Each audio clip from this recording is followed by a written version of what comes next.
Hello everyone, কেমন আছেন আপনারা?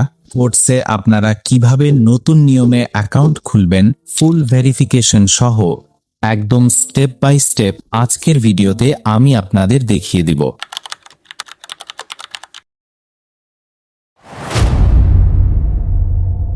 অ্যাকাউন্ট খোলার লিংক আমাদের এই ভিডিওর ডেসক্রিপশন বক্সে পেয়ে যাবেন অথবা আমাদের চ্যানেলের যে কোনো ভিডিওর ডেসক্রিপশন বক্সে পেয়ে যাবেন, সেখানে ক্লিক করবেন। আপনারা যদি আমাদের দেওয়া লিংকে ক্লিক করে অ্যাকাউন্ট খুলেন তাহলে বিশেষ সুবিধা পাবেন। আপনার অ্যাকাউন্টে কোনো প্রকার সমস্যা হলে যদি আপনি কোনো ধরনের চেক না করে থাকেন তাহলে আমরা আপনাকে পার্সোনালি সহায়তা করব। নিচে আমাদের টেলিগ্রাম অ্যাকাউন্ট দেওয়া থাকবে, সেখানে যোগাযোগ করলে সহজেই আমাদের থেকে হেল্প নিতে পারবেন। ক্লিক করার পর আপনাদেরকে লগইন পেজে নিয়ে আসবে। এখন শুরুতে অ্যাকাউন্ট খোলার জন্য রেজিস্ট্রেশন অপশন রয়েছে, এখানে ক্লিক করবেন। কান্ট্রি এই অপশনটিতে ক্লিক করে আপনারা নিজেদের দেশ সিলেক্ট করে নিচ্ছে। কারেন্সি ইউএসডি রাখতে পারেন। ইমেল অপশনে যেই ইমেল দিয়ে অ্যাকাউন্ট খুলতে চান সেটা বসিয়ে দিবেন। পাসওয়ার্ডের জায়গায় 8 বা 9 সংখ্যার একটি স্ট্রং পাসওয়ার্ড বসিয়ে দিবেন। নিচে দুটি টিক মার্ক অপশন রয়েছে, এখানে ক্লিক করে টিক মার্ক দিয়ে দিবেন। তারপর রেজিস্ট্রেশন অপশনে ক্লিক করুন।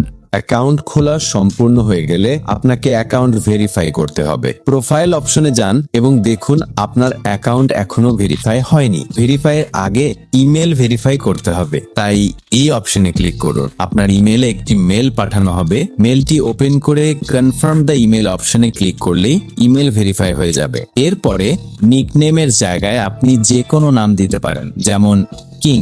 তারপর এনআইডি অনুযায়ী ফার্স্ট নেম আর সেকেন্ড নেমের জায়গায় নাম বসান। যদি এনআইডিতে এমডি ফাহাদ থাকে তাহলে ফার্স্ট নেমে এমডি ফাহাদ দিন এবং লাস্ট নেমে ফাহাদ দিন। ডেট অফ বার্থের জন্ম তারিখ দিন এবং অ্যাড্রেসের জায়গায় ঠিকানা দিন। নিশ্চিত করুন সব তথ্য ডকুমেন্ট অনুযায়ী দিয়েছেন। সবকিছু হয়ে গেলে সেভ অপশনে ক্লিক করুন। সেভ অপশনে ক্লিক করার পর ভেরিফিকেশন অফ ডকুমেন্টস অপশন চলে আসবে।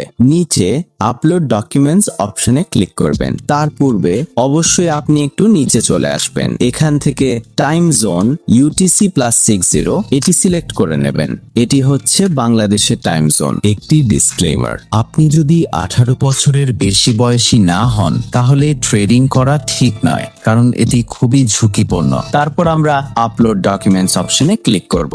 এই অপশনে আমাদের আইডেন্টিটি ভেরিফিকেশন করতে হবে। এই জন্য আমরা এই অপশনে ক্লিক করে টিক মার্ক দিয়ে তারপর কন্টিনিউ অপশনে ক্লিক করব। দ্বিতীয় অপশনে আমাদের দেশ সিলেক্ট করতে হবে। এখানে আমাদের দেশ অলরেডি সিলেক্ট করা আছে। যদি সিলেক্ট না করা থাকে তাহলে আপনারা এখান থেকে আপনাদের দেশ সিলেক্ট করে নেবেন। এখানে ভেরিফাই করার জন্য অনেক মাধ্যম রয়েছে। চাইলে আপনারা NID card, passport, driving licence বা রেসিডেন্স পারমিট দিয়েও আপনাদের অ্যাকাউন্টটি ভেরিফাই করতে পারবেন। বেশিরভাগ মানুষ এনআইডি দিয়ে ভেরিফাই করে, তাই আমি এটি দিয়ে দেখিয়ে দিচ্ছি। সবগুলো নিয়ম একদমই একই। যেটা দিয়ে অ্যাকাউন্ট ভেরিফাই করতে চাচ্ছেন সেটা সিলেক্ট করে নিচে কন্টিনিউ অপশন রয়েছে, ওখানে ক্লিক করবেন। এখন এখানে আপনাদের ডকুমেন্টের ছবি আপলোড করতে হবে। ফ্রন্ট সাইড অপশনে ক্লিক করে আপনাদের আইডি কার্ডের সামনের পৃষ্ঠার ছবি তুলে জমা দেবেন। অবশ্যই খেয়াল রাখবেন যেন ছবিগুলো পরিষ্কার এবং স্পষ্ট হয়। ছবিতে আপনাদের চেহারা এবং বাকি তথ্য যেন স্পষ্টভাবে দেখা যায়। ছবিটি চাইলে আপনারা গ্যালারি থেকেও দিতে পারেন অথবা সরাসরি তুলেও দিতে পারেন। ফ্রন্ট সাইডের ছবি জমা দেওয়ার পর ব্যাক সাইড মানে পেছনের দিকের ছবিও জমা দিতে হবে। ছবিগুলো আপলোড করার পর কন্টিনিউ অপশন রয়েছে, সেখানে ক্লিক করবেন। ক্লিক করার পর কিছুক্ষণ লোডিং নেবে এবং তারা আপনাদের সকল তথ্য যাচাই করবে। সবকিছু যদি সঠিকভাবে সাবমিট করা হয়ে থাকে তাহলে সঙ্গে সঙ্গে আপনাদের অ্যাকাউন্টটি ভেরিফাই করে দেবে। আপনার অ্যাকাউন্ট ভেরিফিকেশন হয়ে গেছে। এখন আপনারা চাইলে এখানে ডেমো অ্যাকাউন্টের মাধ্যমে ট্রেডিং শিখে রিয়েল মানি দিয়ে ট্রেড নিতে পারবেন।